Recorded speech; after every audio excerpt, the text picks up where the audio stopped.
Oportunidade de compartilhar com vocês a palavra de Deus, o desafio da missão dos nossos dias, especialmente no mundo muçulmano. Deixa eu me apresentar para vocês. Eu sei que alguns de vocês aí já estiveram em contato comigo, mas a maioria eu acredito que não. Você está vendo aí na sua tela a PMI Brasil, que significa Povos Muçulmanos Internacionais. A gente vai falar um pouco do que essa organização tem feito, de respeito à obra missionária do mundo muçulmano, e hoje, no momento, tem representado essa organização no Brasil. Eu quero apresentar para vocês aí minha família, minha esposa Elaine, minha filha Sara, meu filho Timóteo. Temos dedicado nos últimos anos para levar o Evangelho ao povo muçulmano. Deus tem dado essa graça, esse privilégio de fazer isso, e também temos servido juntamente à missão evangélica do Brasil, que trabalha com treinamento de novos obreiros que estão nos países muçulmanos, e o Seminário Bíblico Palavra da Vida, que tem também preparado obreiros para o Ministério Transcultural. Nós vivemos por alguns anos no norte da África, especialmente nesse país chamado Marrocos, e desde que retornamos, com o motivo de saúde, temos trabalhado e mobilizado novos obreiros para poderem servir nos campos transculturais. Bom, fala um pouco sobre a PMI, que é a missão com a qual temos trabalhado, do Ministério dos Muçulmanos. O que você imagina quando escuta sobre os muçulmanos? Geralmente a mídia nos influencia e as imagens que temos, algumas vezes, são distorcidas. O que você imagina quando escuta falar sobre eles? Será que são radicais, intolerantes, terroristas? Essa mais ou menos é a visão que se tem aqui. Quase normais, não, mas diferentes. Mas como a PMI tem feito para servir ao Senhor entre os povos muçulmanos? O que vem na sua mente, então? Eu tenho aqui um vídeo, não sei se vai conseguir rodar aí, ou se ele puder me indicar o que se vai dar para rodar ou não, mas eu vou colocar que passa mais ou menos a ideia do que nós pensamos acerca dos muçulmanos aqui no Brasil.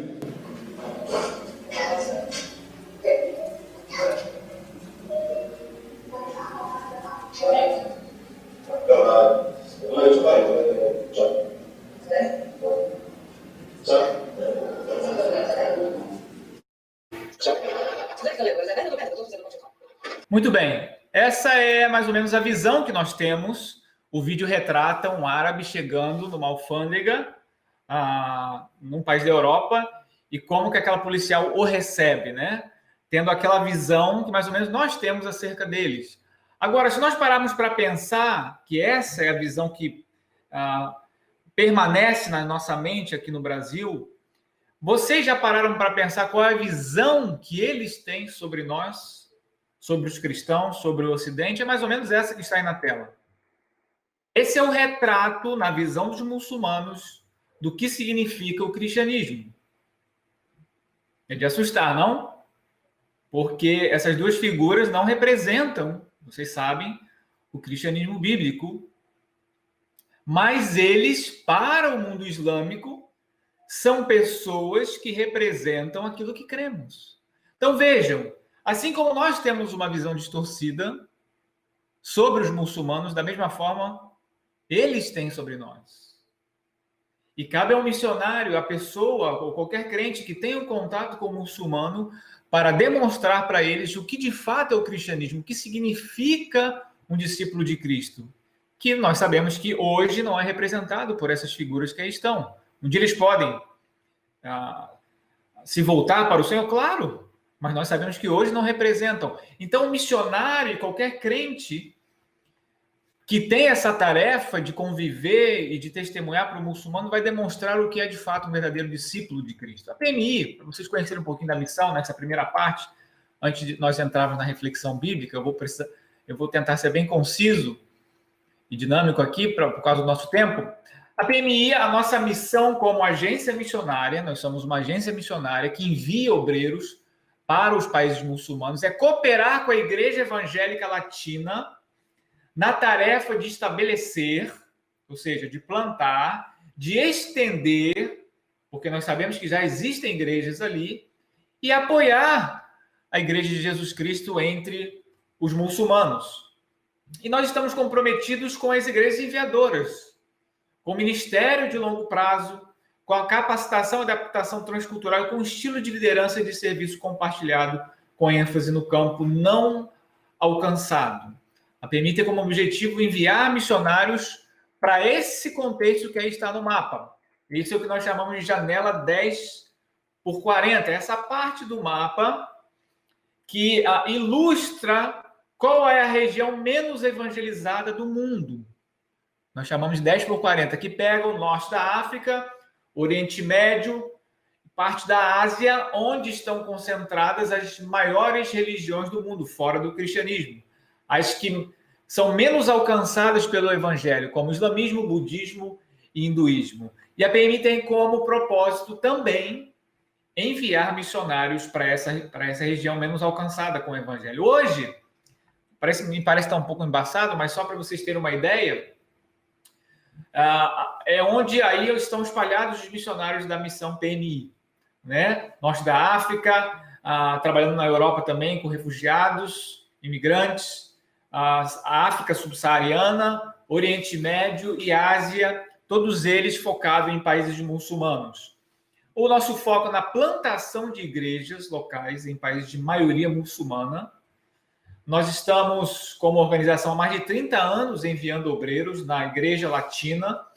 É uma missão que nasceu aqui na América Latina e tem como sua matriz aqui as igrejas na América Latina que enviam missionários, especialmente da América Latina. Nós temos mais de 120 missionários no campo, especialmente no norte da África, África subsaariana, como estava naquele mapa, né? E nosso foco também no treinamento transcultural e no cuidado pastoral dos obreiros que são enviados, tá? Então, como você pode... é claro que aqui o tempo é limitado, mas como você pode se envolver com o PMI ou de que maneira eu posso me engajar nessa missão junto com a missão PMI? Você pode ser um missionário de curto prazo. Você pode dedicar parte das suas férias num país muçulmano onde nós temos equipe ou temos obreiros e que podem te receber e passar um tempo das suas férias, uma semana, ou um mês, ou 2 meses. Ou você pode ser um missionário a longo prazo, que tem como propósito de vida dedicar sua vida, anos da sua vida, num contexto transcultural. Você pode ser um voluntário. No nosso escritório no Brasil há tantas coisas para se fazer, tantos desafios, ou voluntário dos nossos escritórios fora do Brasil. Nós temos na Espanha, nós temos aqui na América Latina e outros países, onde pessoas podem contribuir para que mobilizem as igrejas locais no envio de pessoas para o mundo muçulmano e também de recursos para o trabalho de evangelização no mundo muçulmano. Tem vários desafios, né, meus irmãos? E aí é de oração, de contribuição financeira para que outros possam ir. É você mesmo que tem um chamado, se disponibilizar para ir, ser um voluntário aqui conosco na nossa equipe no Brasil ou em qualquer parte do mundo. Então, diante disso, eu quero que... eu sei que a gente não vai poder ter uma interação aqui, mas depois eu posso deixar o contato para aqueles que querem, de alguma maneira, conhecer um pouco mais, se envolver com essa organização que tem como propósito enviar missionários para o mundo muçulmano. Você pode me procurar. O pastor Fábio aí também da igreja tem se envolvido conosco na missão PMI. Você pode procurá-lo, que ele vai também te ajudar a se engajar conosco nessa tarefa de levar o evangelho para os países muçulmanos. Diante dessa realidade que foi exposta, de forma bem breve, mas diante dos desafios que eu lancei aqui e da tarefa tão grande que temos de levar o evangelho para o mundo muçulmano, só para vocês terem uma ideia, hoje nós temos uma média, segundo as organizações missionárias, de 2 a 3 missionários para cada 1 milhão de muçulmanos.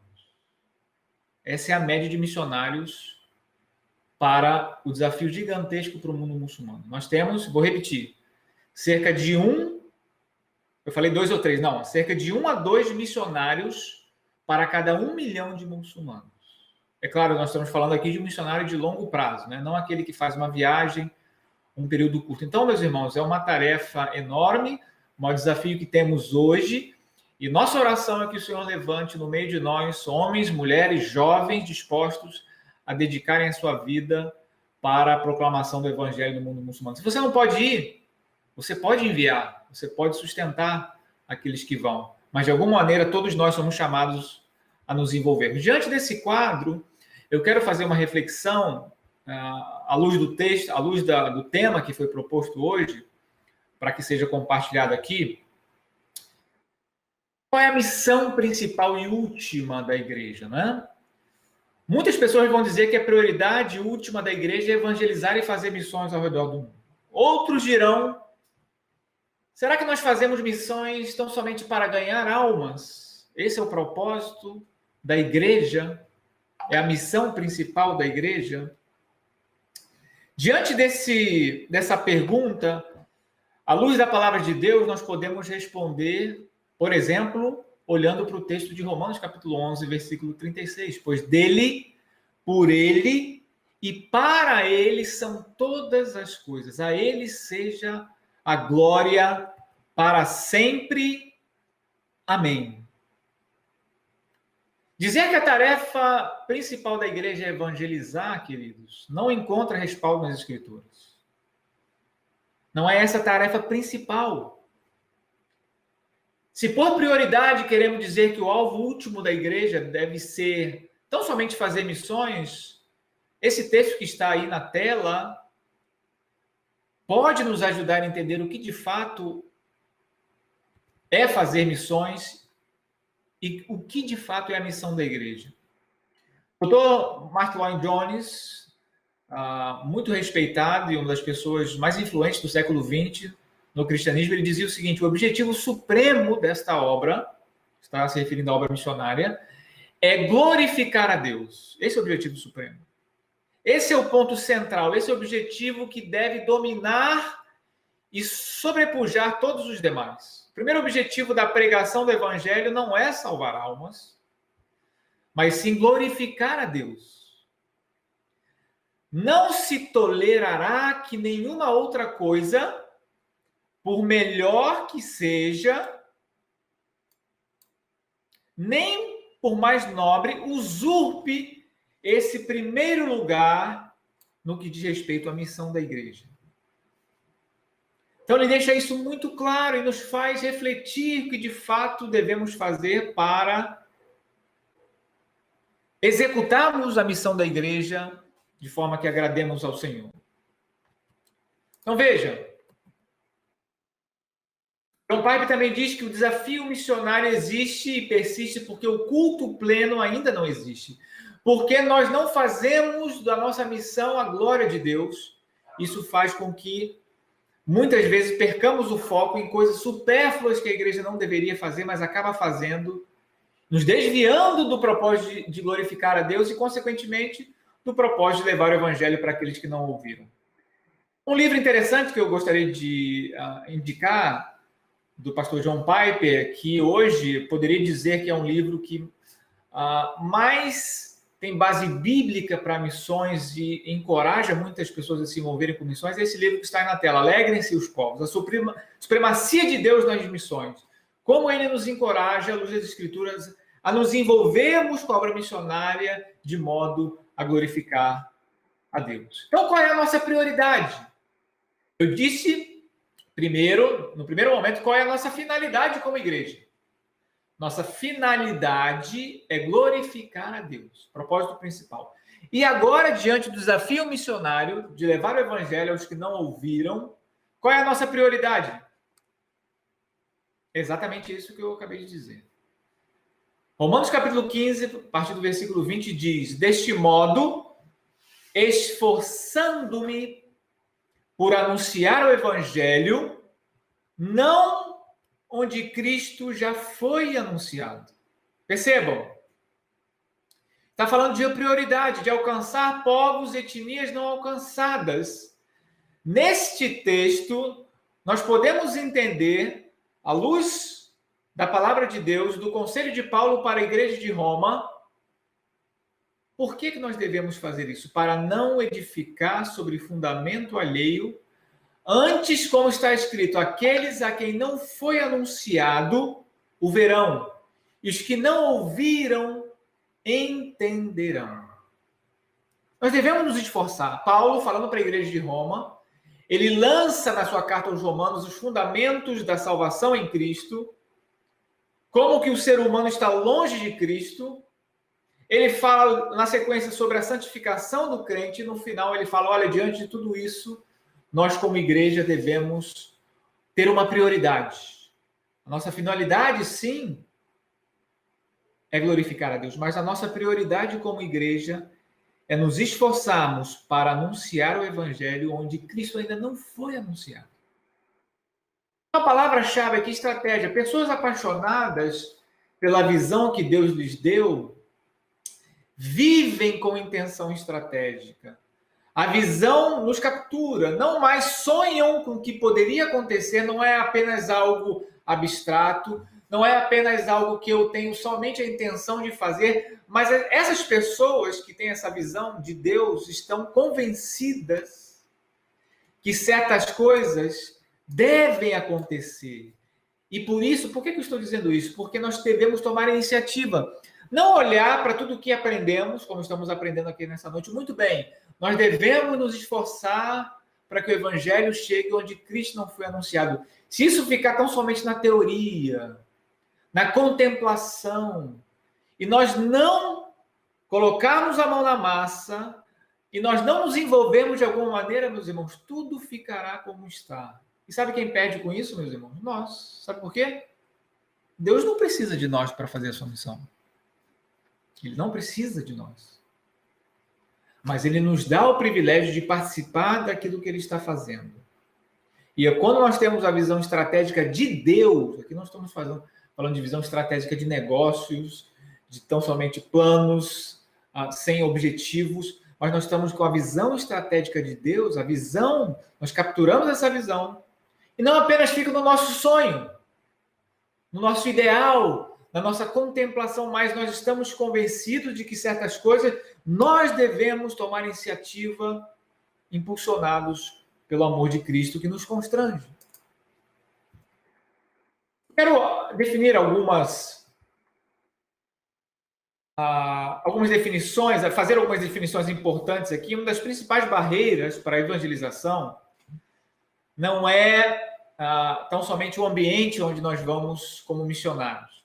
Muitas vezes, lugares desérticos, insalubres, distantes para a comunicação da mensagem, mas o desafio nosso como igreja é o entendimento quanto ao evangelho.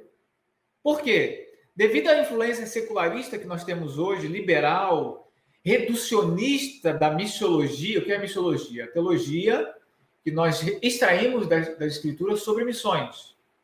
Então, ultimamente tem sido feita uma humanização de conceitos que necessitam de uma revisão bíblica. Então, diante disso, alguns conceitos, algumas definições importantes aqui para nós. Um missionário, quem é um missionário? Missionário é aquele que trabalha para alcançar e dedica a sua vida para alcançar um povo de uma cultura diferente.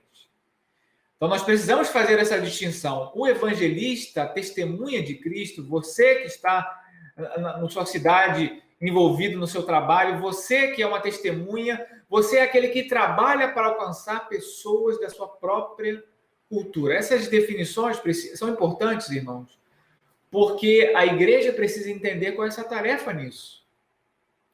Quando nós afirmamos que todos são missionários, isso enfraquece o envio de missionários que vão servir num contexto distante transcultural. Por isso essas definições são importantes. Entendendo os dois tipos de missões. As missões regulares é o trabalho transcultural onde, em contextos também onde já existe uma igreja, isso são missões regulares. E a missão pioneira é a iniciativa que tomamos de estabelecer igrejas pela primeira vez em um povo. Então, Nós, como Igreja de Cristo, devemos fomentar, mobilizar a igreja para que, principalmente, não é que nós não devemos fazer missões regulares, claro que sim. O papel da igreja é importante onde ela está.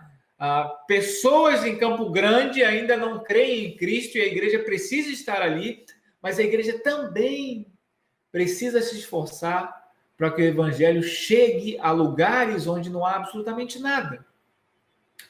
Nesse sentido, a prioridade de missões pioneiras deve permear também os nossos corações. Missões pioneiras não são mais importantes do que o evangelismo ou missões regulares.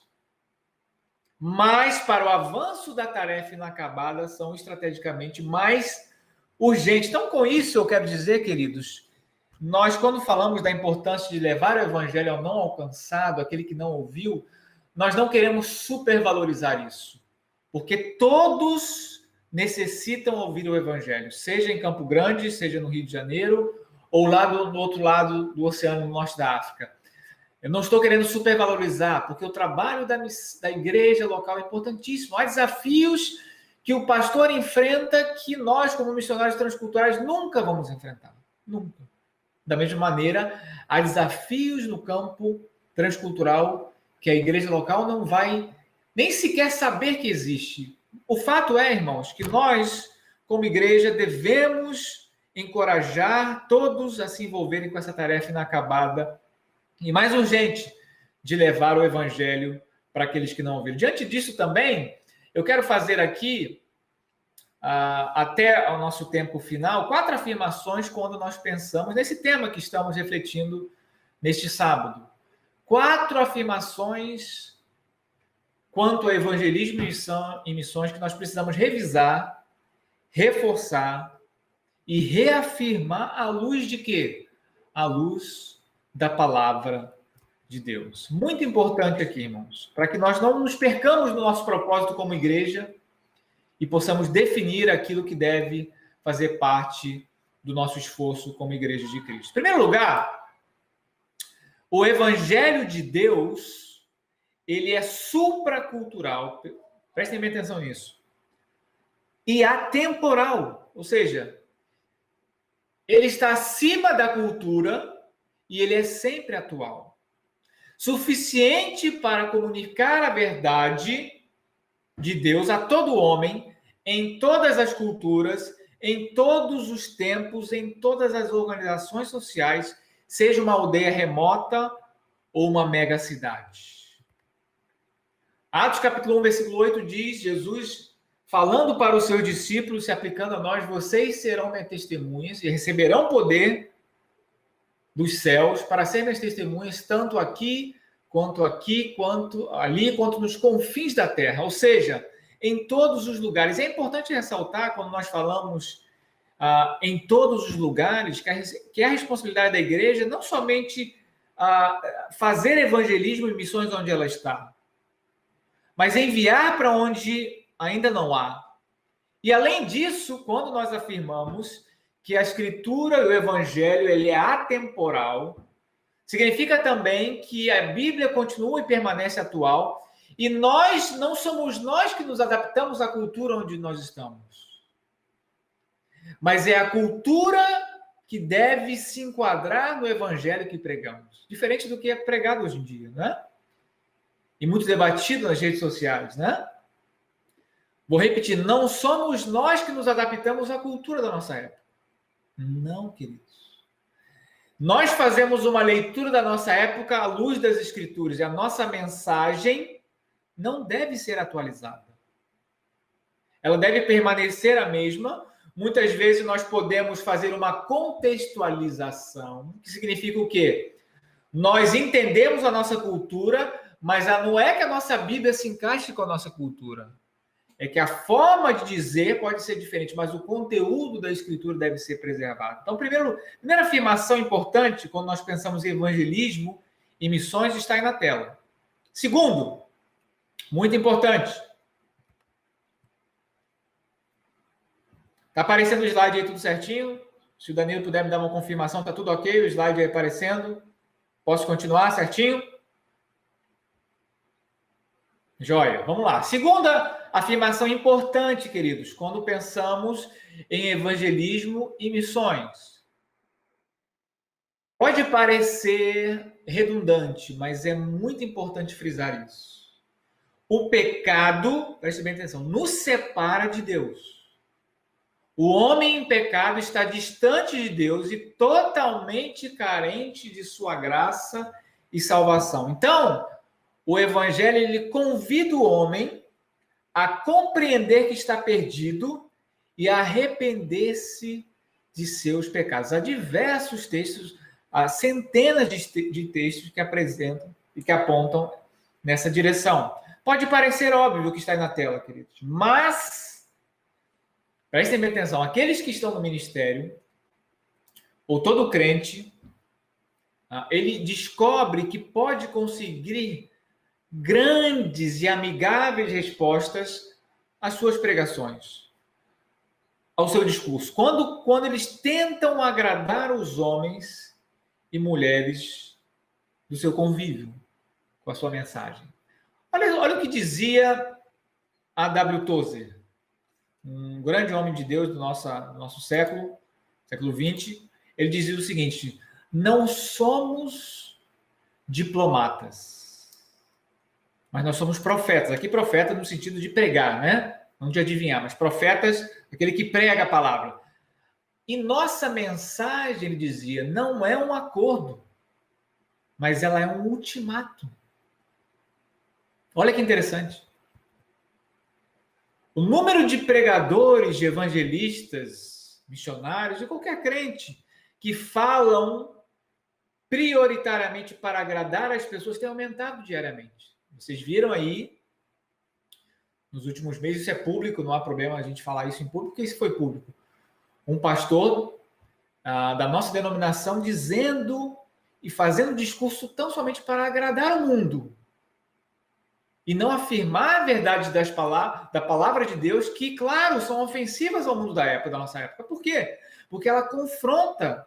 E esta prática está cheia de perigos, e a palavra de Deus, o apóstolo Paulo nos exorta a sermos pessoas responsáveis quando nós pregamos, ele dizendo o seguinte: acaso busco eu agora a aprovação dos homens ou a aprovação de Deus? Ou eu estou tentando agradar a homens? Se eu ainda estivesse procurando agradar a homens, não seria servo de Cristo. Olha que forte isso. Então esteja alerta em não cair nessa tentação de querer agradar os ouvintes com a mensagem, que pode ser qualquer mensagem, menos a do Evangelho. Muitas vezes nós temos como objetivo, ao afrouxar na mensagem, na pregação, buscar o respeito das pessoas. Frequentemente, o desejo de pastores, de evangelistas, de qualquer crente, de ganhar o respeito e a amizade do povo, seja da sua igreja ou da comunidade, é o começo de um ministério que pode desagradar a Deus. Porque quando nós temos esses objetivos, nós teremos que muitas vezes diluir essa doutrina para agradar os incrédulos. Nós teremos que fazer e ter consideração aos que gostam ou que não gostam daquilo que fazemos. Os jovens, por exemplo, são tentados a fazer isso no culto dos jovens, não é verdade? No desejo de querer trazer pessoas para o nosso meio, nós acabamos, por de alguma maneira, ficarmos tentados a amoldar o nosso culto, a nossa liturgia e até mesmo a nossa pregação aos ouvintes. Vejam bem, o pecador ele deseja um Deus que ele possa manipular. Esse é o desejo do pecador. E com o qual possa se sentir confortável. E a gente tem a tendência e a tentação de querer nos amoldar a isso. E nós precisamos ter esse cuidado. Eles não podem tolerar o evangelho que ordena a crente, salvo pela graça, a negar-se a si mesmo. Porque esse é o evangelho. Tomarmos a nossa cruz, seguir a Jesus por um caminho estreito.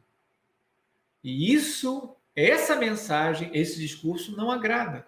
Às vezes nós queremos, além de buscar o respeito, buscar a audiência daqueles que nos ouvem. E um dos maiores problemas do cristianismo hoje é o grande número de pessoas não convertidas figurando como membros de igreja. Quando nós diluímos a sã doutrina, quando nós acomodamos o evangelho ao que as pessoas querem, não é de admirar que muitas igrejas estão cheias de pessoas não salvas, queridos. Isso é um fato.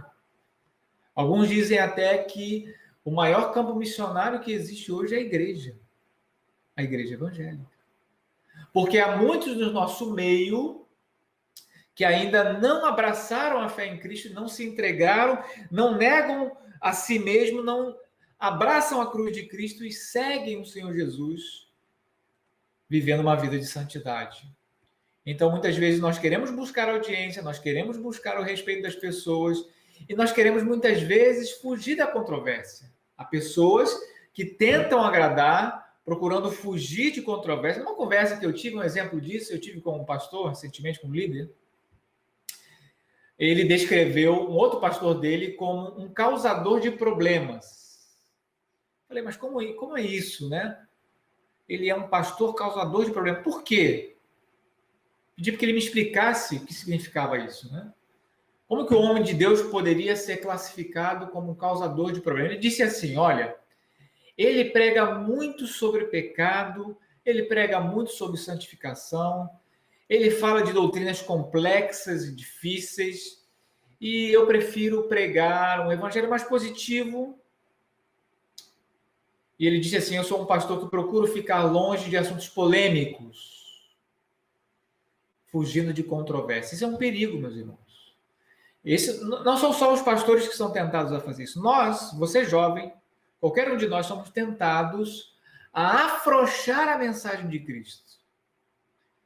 E caímos nesse discurso, não, nós só pregamos o amor, nós só pregamos Jesus e nada mais. Veja, o evangelismo, nesse sentido, queridos, ele é a cereja do bolo.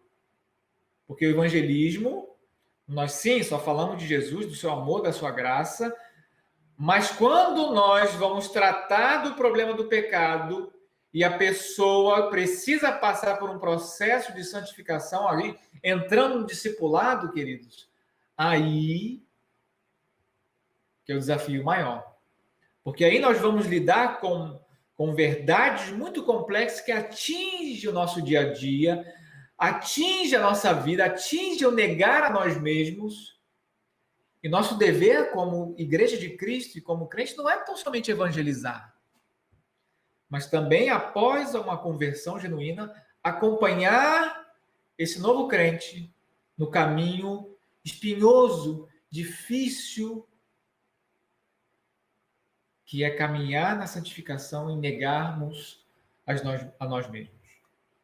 Nesse sentido, ainda com essa ideia, Martim Lutero, por exemplo, ele dizia o seguinte: entre ofender o mundo ou a Deus, eu prefiro ofender o mundo. Se aquilo que vou dizer vai ofender as pessoas, porque está escrito na palavra de Deus, qual vai ser a minha escolha? Estou falando do reformador Martim Lutero, ele falando para os crentes da sua época. Para os crentes de hoje também nós temos pessoas, homens de Deus, nos alertando quanto a isso. Por exemplo, uma carta ele diz o seguinte, falando para a sua igreja local, numa das suas pregações: não suavize o evangelho. Se a verdade ofende, então deixe ofender. As pessoas gastam muito tempo ofendendo a Deus. Então deixe que elas se ofendam por um momento. São homens de Deus nos incentivando, à luz da palavra de Deus, a não fugirmos da nossa tarefa. Agora, como nós devemos fazer isso? A ofensa aqui, irmãos, é da própria mensagem. Não somos nós, não estamos aqui fazendo um discurso bélico, não somente apologético. Não é isso, queridos. Nós estamos falando que a mensagem por si só, por convidar aqueles que não conhecem a Cristo a negar-se a si mesmo, ela em si ofende, mas nós devemos fazer isso de que maneira? Como Pedro nos alerta. Antes, santifiquem Cristo como Senhor no nosso coração. Estejam como sempre preparados para responder a qualquer que lhes pedir a razão da esperança que há em vós, ou seja, Cristo Jesus. Ele é a nossa esperança, é nele que depositamos a nossa fé. Contudo, Pedro alerta. Pedro, aquele Pedro que era sisudo, que era impulsivo, agora transformado por Cristo, ele diz o seguinte: façam isso com mansidão e respeito, conservando boa consciência, de forma que os que falam maldosamente contra vocês, com bom procedimento de vocês, fiquem envergonhados de suas calúnias. Entenderam agora, irmãos? A ofensa não somos nós que vamos fazer por nós mesmos. Nós não vamos ofender as pessoas. Nós não vamos cair nesse discurso de nós contra eles. Não. A ofensa aqui é a mensagem do Evangelho. A mensagem que está embutida no Evangelho em si, ela vai ofender o pecador. Mas na transmissão, nessa tarefa de transmitirmos, nós fazemos isso com mansidão e respeito, sem negar nossas convicções, sem abrir mão das nossas convicções, mas fazendo isso, apresentando o Evangelho com mansidão e respeito. E deixa que o Evangelho vai ofender, a própria mensagem vai ofender. Nós devemos fazer isso com mansidão e respeito. Diante disso, eu quero apresentar a terceira verdade aqui sobre missões e evangelismo. Só há uma maneira de alguém chegar ao conhecimento da verdade. Só há uma maneira. Nada mais. Olha o que diz, por exemplo, 1 Coríntios, capítulo 1, versículo 21. Visto que na sabedoria de Deus o mundo não o conheceu por meio da sabedoria humana. Agradou a Deus salvar aqueles que creem. Como? Como, queridos? Por meio da loucura da pregação. Não há outra maneira de alguém chegar ao conhecimento da verdade. Por que eu estou dizendo isso? Enfatizando essa afirmação como terceira aqui, quando nós pensamos em evangelismo e missões.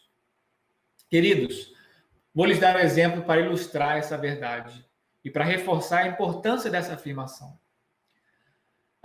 Muitas pessoas nos nossos dias, quando falamos de missões, eles dizem o seguinte: eles atribuem uma afirmação a São Francisco de Assis, dizendo o seguinte, nem foi ele que falou, mas eles dizem assim: olha, evangelizem, se necessário, usem palavras. Parece bonito, não? Parece bonito, mas ele não é bíblico essa afirmação. Tampouco não é de Francisco de Assis, como também não é bíblica. Ele diz, essa frase de evangelize, se necessário, use palavras. Não, queridos, não. Claro que o nosso testemunho fala alto e ele confirma a mensagem que pregamos. Mas, conforme esse texto que está aí na tela, aprove a Deus a salvar pela loucura da pregação. Romanos capítulo 10, versículo 17 vai dizer: a fé vem pelo ouvir e ouvir a mensagem da palavra de Deus, a palavra de Cristo. Não há outra maneira. Por exemplo, eu vou ilustrar com outra ideia que permanece nos nossos dias. Quando nós falamos, por exemplo, de mundo muçulmano, há muitas pessoas que acreditam que muçulmanos estão se convertendo por meio de sonhos. Isso é possível? Isso poderia acontecer. Deus tem o poder de fazer todas as coisas. Nós não estamos aqui limitando o poder de Deus. Deus é capaz de fazer qualquer coisa. Mas Deus usa os seus métodos para salvar. E nós não estamos aqui querendo colocar Deus numa caixinha. Nós estamos apenas dizendo que ele não se contradiz. Quando ele diz que alguém só pode chegar ao conhecimento da verdade pela loucura da pregação, pela palavra de Deus, nós estamos afirmando que alguém chega ao conhecimento dele quando ouve essa palavra. Então, muçulmanos estão sonhando com Cristo? Sim, estão sonhando com Cristo. Nós não duvidamos disso. Mas isso é apenas um despertar. Deus está despertando aquele muçulmano para ele buscar o conhecimento da verdade. Como aconteceu com Cornélios. Quem lembra de Atos capítulo 10? Vocês lembram? Como a palavra de Deus escreve Cornélios? Esse é um exemplo claro. Cornélios era um homem, diz a Bíblia, justo, íntegro, bom, mas ainda não era salvo. Como ele chegou ao conhecimento da verdade? Quando Pedro foi até ele dizer o que é a verdade. Então, nesse sentido, só há uma maneira de alguém chegar ao conhecimento da verdade. Então, pense, quando refletimos sobre evangelismo e missões, é necessário pregarmos. Não somente darmos o bom testemunho, claro que nós devemos dar um bom testemunho, do contrário, seríamos um hipócrita, mas é necessário a pregação. Então, não vou pensar, apenas com a minha convivência, com as pessoas com as quais eu estudo, eu convivo no trabalho, deixa eu ficar quietinho, que só a minha postura vai fazer com que eles cheguem ao conhecimento da verdade. É necessário pregar. Não podemos fugir dessa responsabilidade. Então, é necessário enfatizar isso, a importância da pregação, do testemunho. Na pregação que eu estou dizendo é o seu testemunho, né? Você falar sobre a palavra de Deus. Quarto lugar, e por último, para nós não passarmos do tempo estipulado, quarta afirmação importante à luz da palavra de Deus quando pensamos em evangelismo e missões. Prestem bem atenção. A igreja, a vida da igreja, quando obediente às Escrituras, é um grande testemunho para o mundo perdido. É necessário, portanto, e aqui o testemunho, veja, a pregação em harmonia com o testemunho. É necessário, portanto, que viva aquilo que prega, que demonstre no dia a dia aquilo que confessa nos cultos públicos. E aí o texto de 2 Pedro, capítulo 16, versículo 25, muito importante para nós.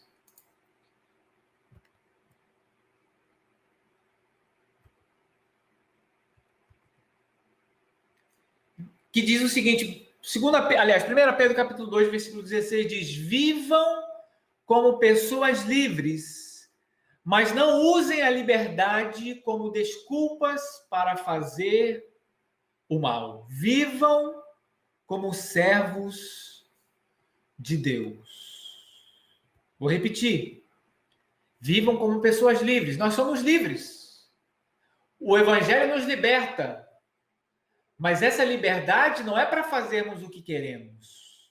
Liberdade para fazer o que quer vira escravidão. Por isso que muitas vezes nós somos acusados pelo mundo de sermos pessoas presas, né? De sermos pessoas que não temos liberdade. Ao contrário, queridos. Vocês jovens, escutem isso.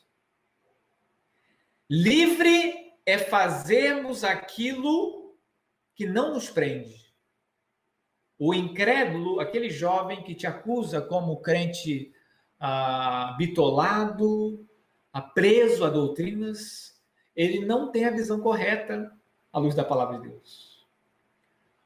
A liberdade consiste em fazermos aquilo que não nos prende.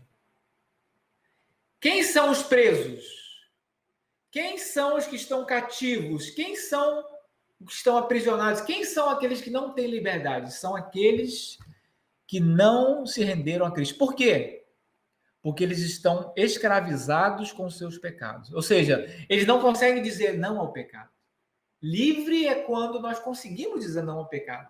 Quando o Espírito Santo nos dá esse poder. Isso é liberdade em Cristo. Então, Pedro diz, vivam como pessoas livres, livres do pecado. Mas não usem dessa liberdade como desculpa para fazer o mal. Paulo fala isso em 1 Coríntios muito. Ou seja, vivam como verdadeiros servos de Deus. Então o testemunho vai falar alto também, além da pregação.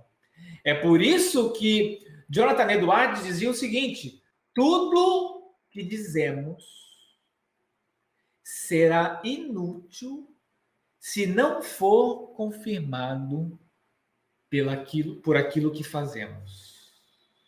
Vou repetir o que está aí na tela.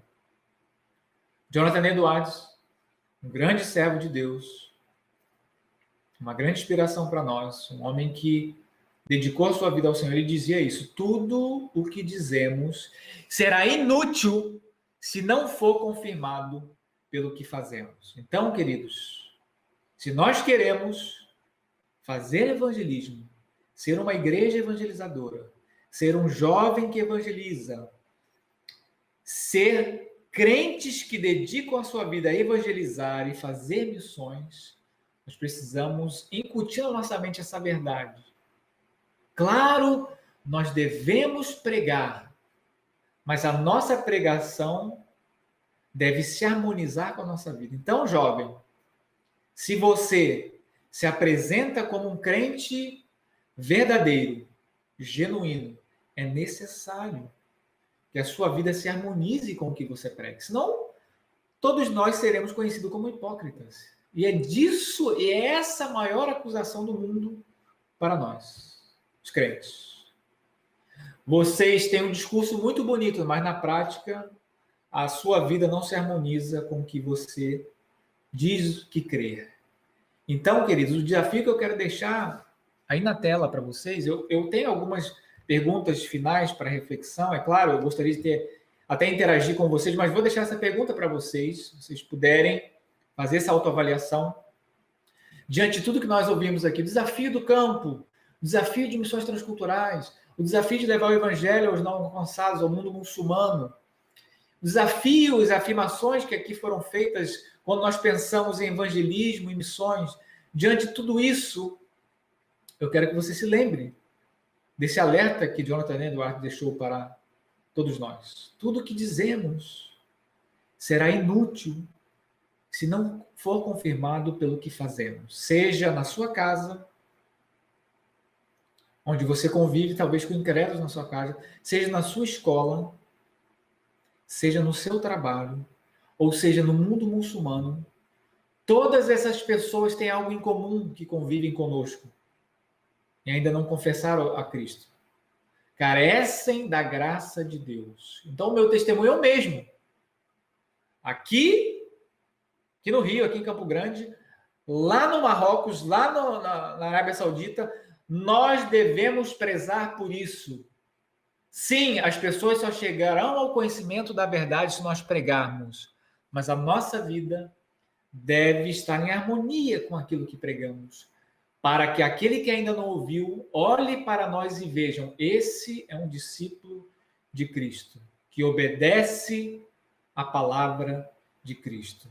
Então, se nós dizemos que amamos a Cristo, logo devemos obedecer os seus mandamentos, como o próprio Cristo falou, quando João relata: se vocês me amam, vocês obedecem à minha palavra. E com essa obediência, com esse testemunho, aqueles que ainda não me conhecem olharão para vocês, e isso será um grande testemunho para que eles busquem a verdade e cheguem ao conhecimento da verdade. Então, o encorajamento para vocês é: vivam uma vida com um propósito. Os jovens dos nossos dias não têm propósito. Eles só querem o quê? Não só jovens, qualquer pessoa. Eu quero ganhar dinheiro, eu quero conquistar os meus bens e viver uma vida cômoda. Isso é um propósito muito fútil. O meu encorajamento para vocês nessa noite é: você tem vivido e tem dedicado a sua vida para se envolver naquilo que tem valor eterno. Não somente em coisas passageiras desse mundo, mas eu vou engajar minha vida, os meus recursos, o meu tempo, o meu preparo de estudo, tão somente para comprar uma casa e ser feliz? Isso é propósito de vida? Ou eu vou me engajar não somente para isso, que São coisas lícitas, irmãos. Não há problema você querer ter os seus bens, a sua família e ter uma vida agradável, mas isso é muito raso, se for só isso. Nós precisamos ir além. Como eu posso me envolver na obra que o Senhor está fazendo? Como eu posso dedicar a minha vida, o meu tempo, os meus recursos, a tudo que tenho, tudo que faço para aquilo que tem valor eterno? Ou seja, dedicar a minha vida para que Cristo seja anunciado onde ele não foi anunciado e que essa minha vida que glorifica a Deus possa chegar para aqueles que não ouviram. Então, algumas perguntas finais, aí nós chegamos já a 10 horas. Eu quero deixar essas perguntas para reflexão. Como você descreveria seu propósito principal de vida? Pensando aqui no tema dessa noite. Quais suas metas para se engajar em algo que tem valor eterno? Muito bem. Saia da contemplação e comece a pensar o que eu posso fazer para me engajar naquilo que tem valor eterno. De quais maneiras você deve mudar seu comportamento para esse fim? Ou seja, para dedicar a minha vida naquilo que tem valor eterno. E qual parte disso tudo nesse processo é mais difícil para você? Por quê? Porque eu não consigo me envolver com essas coisas. Por quê? Por que as coisas desse mundo me distraem, me interrompem nesse objetivo? Tudo isso para que nós possamos refletir, para que venhamos a ter uma vida de fato que se envolva com evangelismo e missões, glorificando a Deus como finalidade da nossa vida. Mas temos como prioridade, como igreja e como crentes em Cristo, que o evangelho possa chegar àqueles que não ouviram, para que Cristo seja glorificado entre todos os povos. Amém, queridos? É um grande privilégio estar aqui com vocês. Vocês podem fazer contato, de que maneira podem se engajar na missão conosco da PMI, Povos Muçulmanos Internacional, com o objetivo de levar o evangelho para o povo muçulmano. Pode me procurar, pode procurar o pastor Fábio aí da igreja de vocês, para que nós possamos juntos, de alguma maneira, colocar isso em prática, dedicar a nossa vida naquilo que tem valor eterno para a honra e glória do nosso Senhor Jesus. Amém, queridos? Que Deus os abençoe. Privilégio estar aqui com vocês. Espero estar com vocês mais vezes, agora de maneira presencial, se o Senhor permitir. Aí. E fiquem na paz e contem comigo aí para o projeto de vocês na igreja, de missões, para que nós possamos aí juntos, com os jovens dessa igreja, se engajar na missão do Senhor para a glória de Cristo. Em nome de Jesus. Um grande abraço, Deus os abençoe.